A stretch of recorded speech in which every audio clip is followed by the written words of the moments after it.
Guys, ayan na, lalapag na kami ni Gina. Ayan na yung aming pagkain. Eto, pansit. Ayan, gulaman guys. Gulaman with sago. At matamis na ginawa ni Gina. At ayan, tignan nyo, naiya siya. Oh. Ano masasabi mo, Gina? Gutom ako, patayin mo na yan. Oh, lapag na lapag si Gina. Kailangan niya magpataba. Isang buwat kalahati.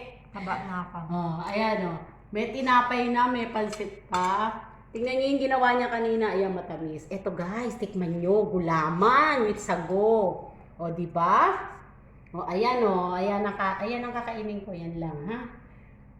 O, ano guys? Subscribe again, like, and share my channel. Thank you! Patayin mo na. Kaya ba? Patay mo na lang. Ay, Gina! Patayin mo na nga. Sasamuda muna siya. Naiya. Oh, okay na guys. Bye, bye, bye.